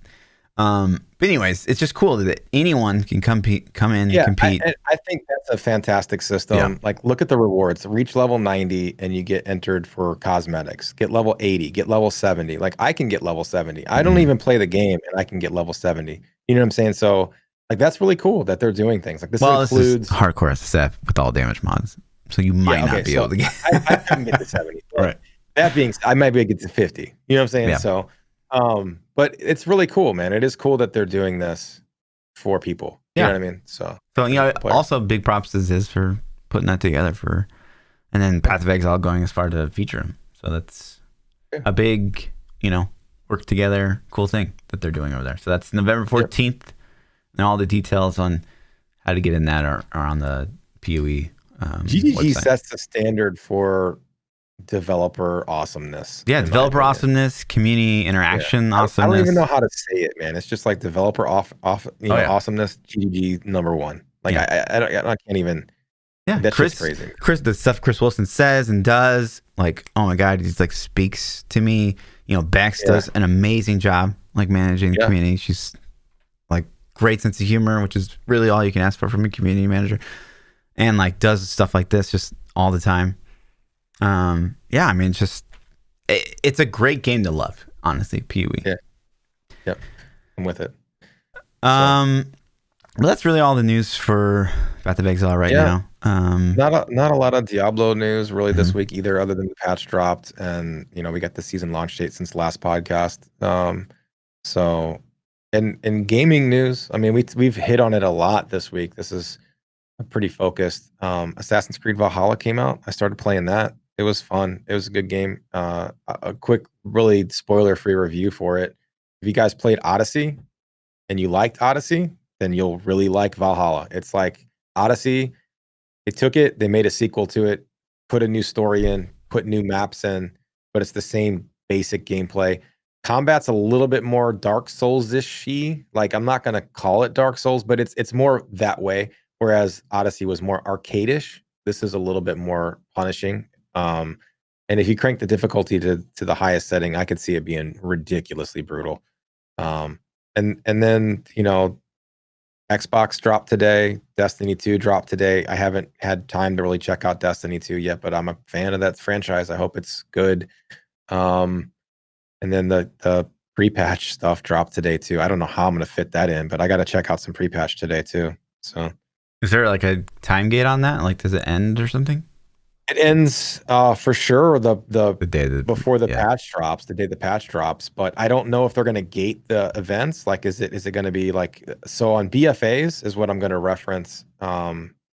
BFAs, the first week you could do a couple quests, and then they added a couple more quests the next week and a couple more quests the next week. So they kind of built on it. I don't know how this one works yet. I haven't logged in. And then obviously Diablo 3 new season starts next Friday. So this is crazy stuff. Apex had an expansion drop last week, which we're going to be playing tonight after the podcast together. We're hanging out with our Patreon producer G Sauce after the podcast ends. We're going to hop in and meet G Sauce and play some of the Apex Legends season 7. I haven't touched yet. Have you touched? No, not at all. I updated today because there was an update since it launched. So make sure you're updated. But yeah, no, that's it. I haven't played a FPS in a while. I'm gonna be rusty. We're gonna do great. Yeah, I'm gonna carry hard. So yeah, come check me carrying Fluff out and G Sauce as soon as the podcast is over. And then, God, I don't know, man. We got so many things. This is the best gaming holiday season I remember. Period. And then you've been playing Hades. Tell me about Hades, man. People keep asking me, have you played Hades? Have you played Hades? Like, no. It's kind of the same boat for me. As people were like, oh, check it out. And honestly, I remember watching a trailer for it, and as soon as I found out there's like no itemization, I was like, I don't think so. Random person in chat that recommended it. And then I watched variety streamer Quinn play it a little bit, and I was like, maybe I should give it a shot, because he was like, man, this is like the best game of all time, or one of the best. He's giving it like rave reviews. Yeah, like, I guess he also liked Final Fantasy VII Remastered. Did he? Well, he didn't play the original though. 10. Yeah, but he gave the new one a 10 out of 10. Yeah, but he didn't play the original. So how would you? Okay, that's it. Yeah, points moot. Yeah, so it's been actually surprisingly good. The game's $20. So tell me, I don't know much about it. Tell me. Yeah, about it. And I really, I mean, I can't. I'm probably the worst person to ask, because it's a what they call a roguelike, which I couldn't even tell you or explain to you what that really means. Okay. But what you do is you go into the game and you pick your weapon. Okay. And at the start of the game, it's like you get a choice. No, at the start of the game, you're like, here's the sword, but you get currency that unlocks the other weapons as you try to go in and escape. You're trying to escape from the underworld, where I've literally skipped all the story, so I don't really know what's going on. Okay, you're escaping from hell. It's called Hades. All right. Right. And so it's just you go in and you clear a room, and then when you clear the room, you get a reward, and that can be a god's gift that makes you changes your character in some type of way, or it gives you gold that you could potentially spend on something that you want later on, or you can get life that increases your total life, or you can get other currency and stuff like that. Which sounds super, because you're doing the same thing. It's almost like a greater rift that's static. You know what I mean? Okay. Which on the surface doesn't sound great. The rooms don't change. It's the same room every time. I think there's a pool of rooms. It's not a dynamically generated map or anything like we would expect, but it's like a pool of probably floor layouts and mob layouts. Just kill monsters. It's not. Is there puzzle solving? No puzzle solving. Just killing monsters. Just killing monsters. It is. I mean, it's tough. I turn it on hell mode, so it's quite challenging. And that's always a draw. Is it hardcore? If you die, you're dead. You die, you're done, and you get to start back at the beginning. And this is the standard gameplay. It's not hardcore mode. That's just how the game plays. Yeah, I think that's how the game always functions. But they go back, and then it's now I have enough currency to unlock another weapon, and everything you get. So say you pick a sword, everything you get along the way completely changes your build. So you'll go in with the sword, and then you'll die, and then you go back in with the sword. Your game is not going to be the same, really at all. Okay. Because it's all dictated on what you get along the way. Which is interesting. So what do you rate it? I mean, honestly, for a $20 game, it gets okay.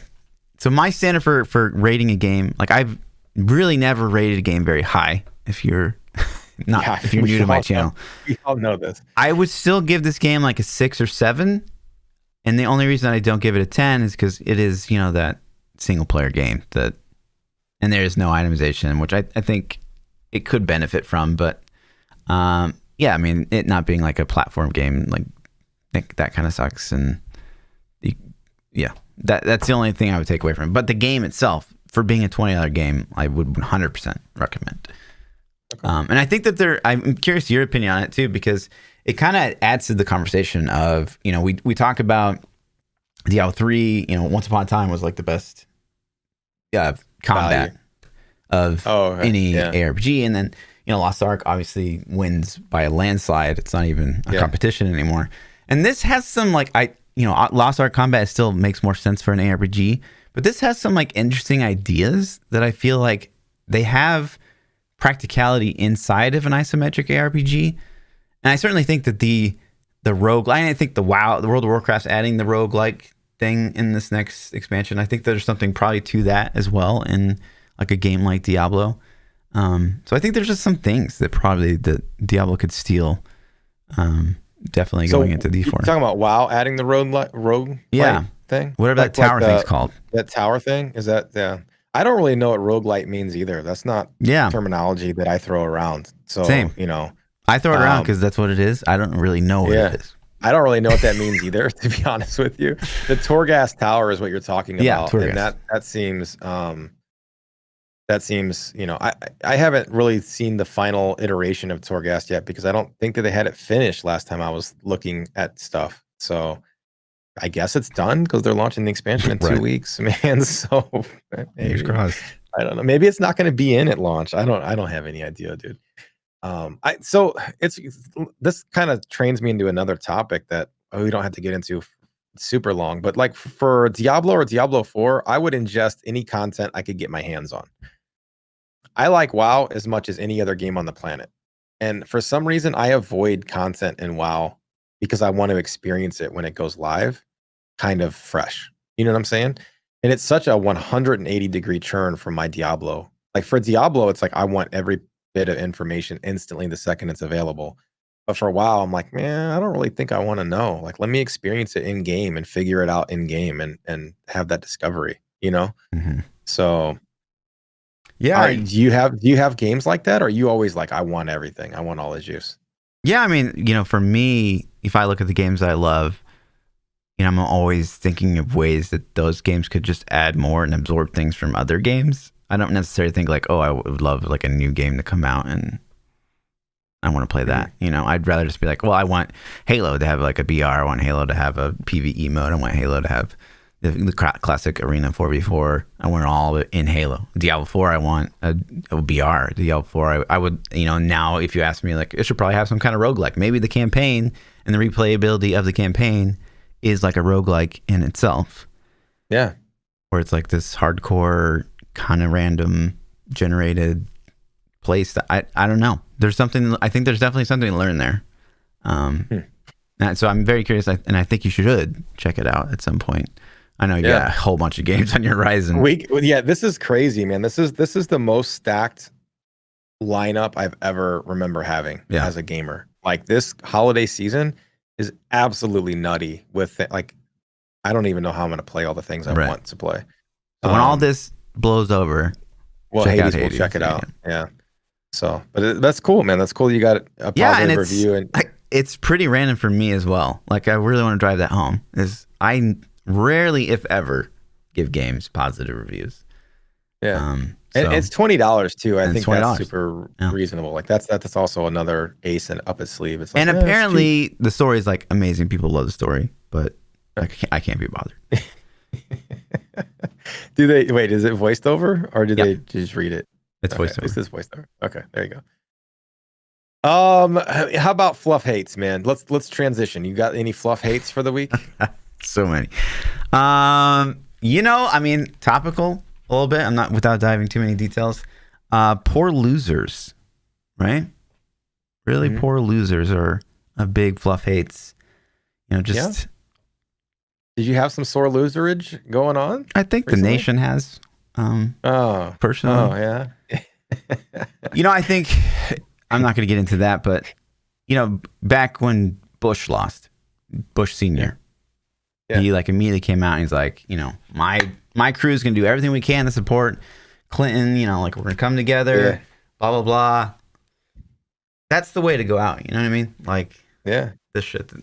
Anyways. But yeah, just poor losers. Like that, this applies to all aspects of life. Not politics, not anything. Just learn from where you messed up and grow. Yeah. It's been an interesting, that's an interesting thing. You know, as far as the love stuff, mine's sarcastic. But again, Pchild, you're supposed to be the positive one here. I know, man, but it's just so I go to IGN, and I don't frequent IGN a lot, but I do check IGN just for updates and sources, you know, just to stay in the know on the games. IGN has an Assassin's Creed theme on their website. Like their entire website has been reskinned Assassin's Creed style, with the Valhalla colors and layouts and symbols and buttons and everything about it. And I'm like, clearly they fucking paid you to do this. Like clearly they have, you know, here's the money, IGN, please promote our game. And then IGN is like up here with these reviews and stuff. And it's like, would you trust IGN with a review on Valhalla right now, knowing that they just paid out, like sold out on their website to promote the game? It just like would you trust IGN in general though? I no, don't. well, not really. No, not really. But because my opinions are almost always different than IGN's, but it just shows like the corporate BS that gets behind everything, man. It's like the IGN originally, was started as a website where people were giving solid reviews from gamers to gamers, and now it's just transformed into this monopoly of we can control how many game sales you get, pay us to promote your game. Yep. You know what I'm saying? Yeah. And it's like it's not true to its core on what IGN used to be to me. And I guess that's kind of the thing. It's like it's not what it was. It used to be a place I would go to get valid opinions from real gamers about games, and now it's just like, well, this is Toys R Us. What are they going to feed down my throat today? If this company pays them money, the review score is going to be 2 points higher because they paid them to do that. Yeah, totally. So, but like to me, the whole IGN system is like dying, right? Like if you're looking for like, ooh, is this game any good? Like you should be on YouTube and you should be watching. Like you can watch someone for like 5 minutes and be like, I don't agree with this guy. I don't like what he likes about the game. I don't dislike what he dislikes. Yeah, this is not the review I'm looking for. And you just watch like a bunch until you're like, oh, I'm satisfied that I really will probably hate this game, or I'm satisfied that I should probably give this a shot. Yeah, so for me, I try to contrast the games that I like. Like, so I loved Assassin's Creed Odyssey. I thought it was a great game. So I know if a reviewer goes in saying, I loved Odyssey, I'm like, okay, we're on the same page.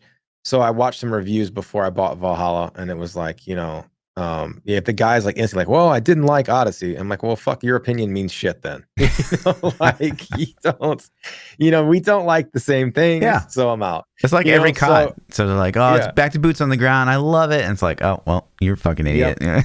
Yeah, exactly, man.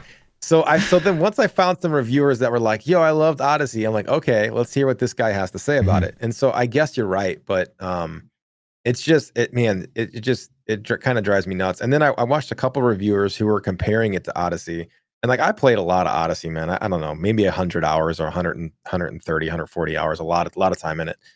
And so, I watch reviewers, and I'm like, there's the shit they're saying. I'm like, you didn't even play Odyssey. I can tell you didn't play Odyssey because of the things that you're saying about the game. So your review's done.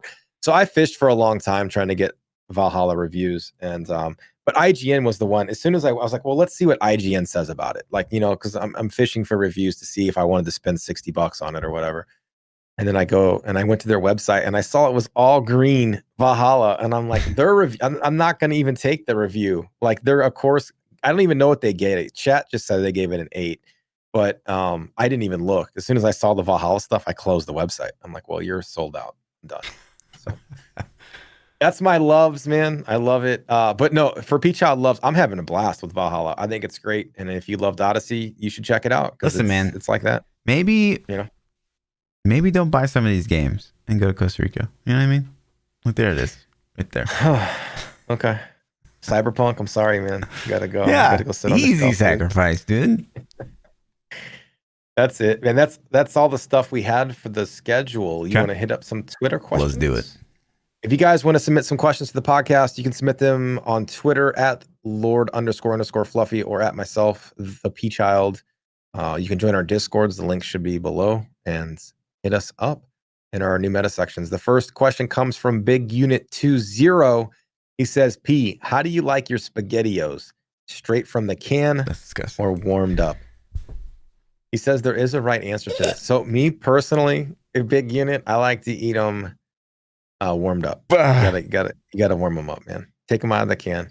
I can eat them from the can if you have to. That metal spoon on the side of the aluminum can, that scrapey noise, Yeah, because that's the most cringe thing about eating a can of SpaghettiOs is the noise that it makes. It is. It's that metal noise. It's the taste. No, they're delicious. Oh my god. Nick Johnson says you have 15 seconds to ruin an interview. What do you say?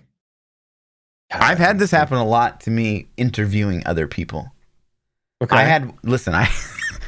One of the worst interviews I ever did was my boss had interviewed someone, and he would kind of like, as to not waste our time, because we were like developing like crazy. It was a startup. Yeah. He would like kind of screen people, be like, I think this is a good candidate or whatever. And so me and a couple other devs, we go into the room after he's done, and he steps out. And as soon as he leaves the room, this lady goes, she looks at one of my devs and she goes, "Just so you know, I've got my rape whistle on me and I'm not afraid to use it." What? Yeah. The fuck? Are you serious? I'm dead serious. That actually happened. I'm just like, well, I think we're done here.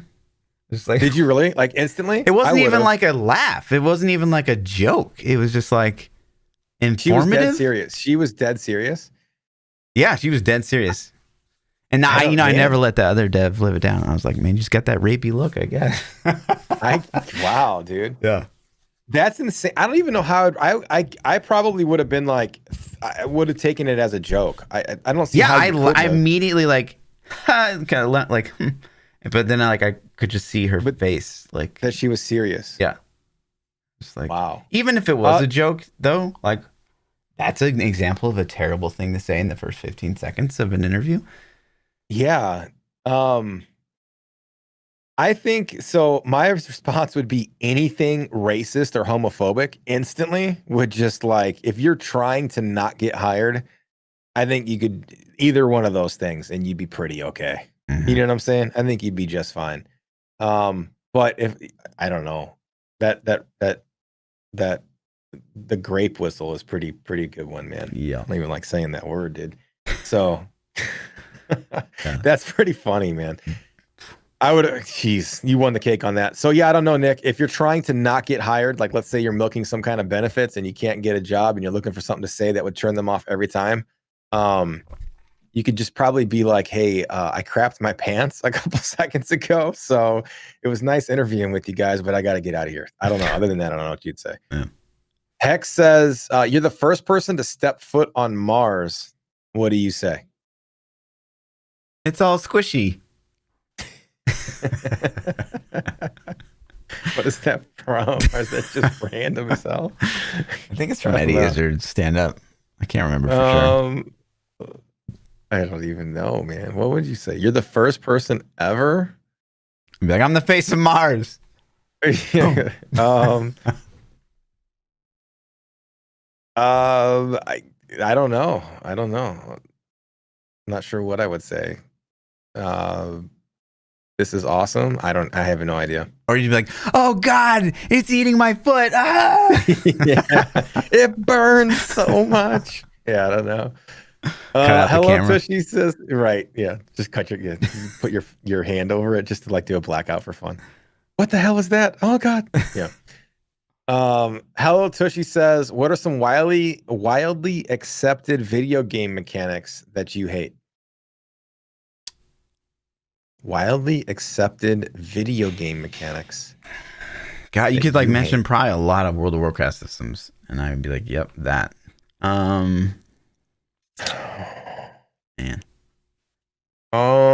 Reputation farming. Mm-hmm. I'm gonna go with that. That's a huge system in WoW, actually, but it's one that I don't like very much. Dailies, rep grind.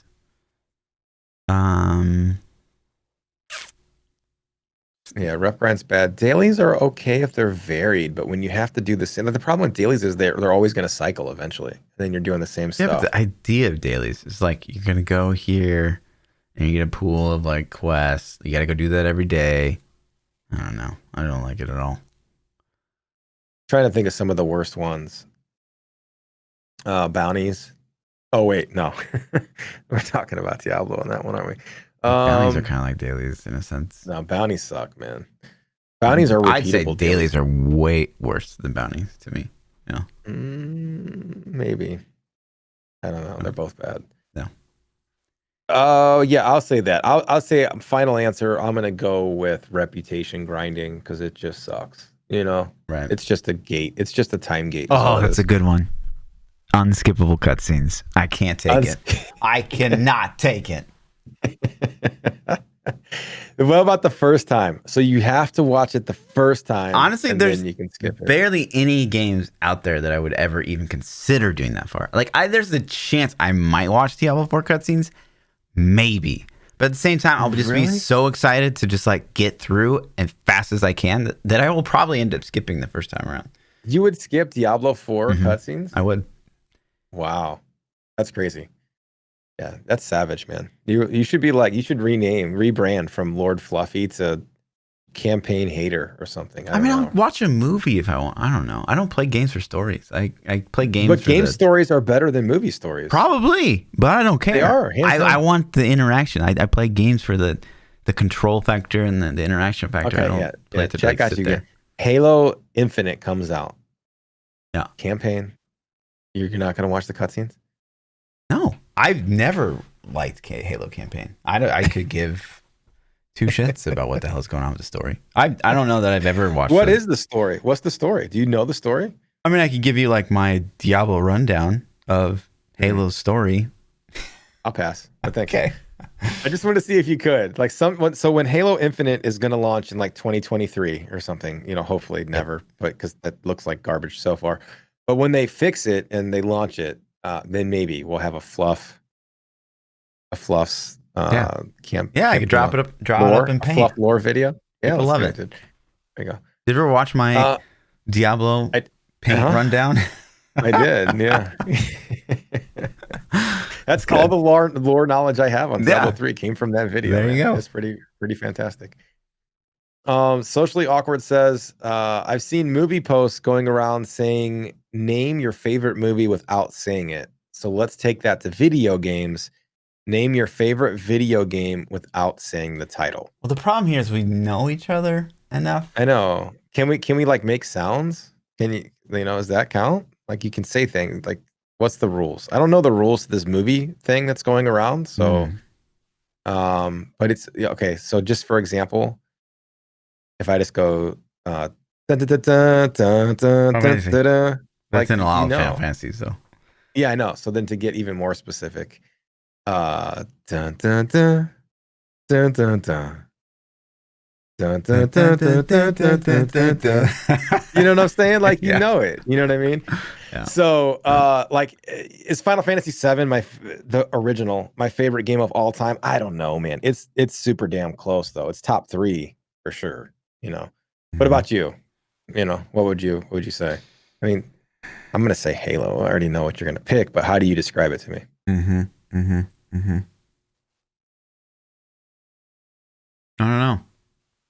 I don't know that I have a favorite of all time. Fuck, dude. GGG. They got something? Yeah. What's memorable?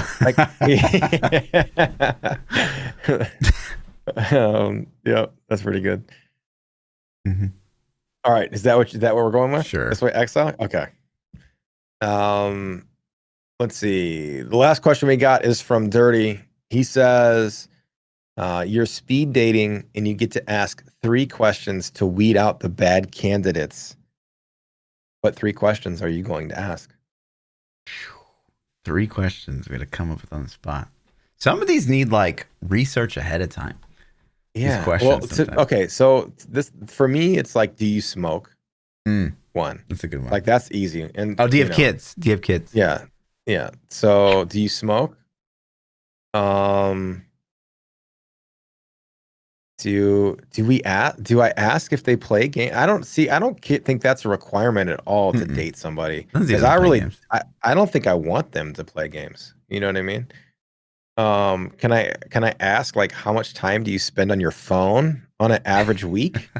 Like that might be, because honestly, man, that's a pet peeve of mine is people that don't put their fucking phone down. Like it drives me nuts, man. When I'm hanging out with people, it's like, put your phone away, dude. Like we can hang out on Discord or something if you want to just glue your face to your phone. Maybe that's just me. Maybe I'm just old and cranky. Yeah. Maybe just that uninteresting. Maybe that could be it too. I never thought about that before. Maybe I'm that boring. Oh wow! I didn't mean to break the bad news. Jesus Christ! All right. Well, that was it for the New Meta podcast episode. I'm sorry. What did you say? I don't even know. Yeah. Right. I don't know, man. What are some other good ones? What else could we ask? Do you have kids? Do you smoke? Those are 2. Like I could do the kids one too. Although I don't think that would be a necessarily that's game breaker for me. Done. But yeah, it could be young Kate Beckinsale. I'm still nope. I'm out of here. Yeah, right, dude. You'd be like, well, okay. No. At least for a weekend. But please. I'm like, no. Sorry, Kate. Shit. Yeah, right. And she's like, but look at my abs. And then you'd be like, well, abs. maybe. Of all things, yeah, abs. That's it's the number one thing I look for. I don't know. That's I don't know. I'm gonna go with that. So it's just, do you smoke? Yeah. You play D&D? You play D&D? That's a nope too. I don't know. I'm not saying which way I'm going on that, but here we go. I got it. Okay. What did you think about Final Fantasy VII remaster or remake, whatever? They're gonna be like, what? Yeah. So is that a pass if their answer is like, what? No, that's like good. If they're like, oh, Yeah. it's great, I loved it. Get the fuck out of here. No, if they don't know what the game was, then they're okay. Yeah. And if they say that they didn't like it, then they're okay. Yeah. If they like But it. if they say they loved it, Ugh. get out. Disgusting. Okay. I'm with you. All right. That's all the questions we had for episode 121. We'll be back next week, man. 122. And you are going on vacation, so are we missing some podcasts? Oh yeah. Let's figure that out real quick so we can announce it. Especially the start of next podcast. Actually, I'm gonna be gone for one. The December 8th. December 8th? Okay, Mhm. that's over a month away. So we're good. A month from now. So cool. December the 8th, we'll have to reschedule that pod or miss that one. But other than that, we'll catch you guys next week for episode 122. Peace out. My name is ThaPChild. You can catch me on YouTube, Twitch, Twitter, all the places at ThaPChild. Yeah. I'm Lord_Fluffy. Double those underscores on Twitter. We'll see you boys next week. Peace out. Peace.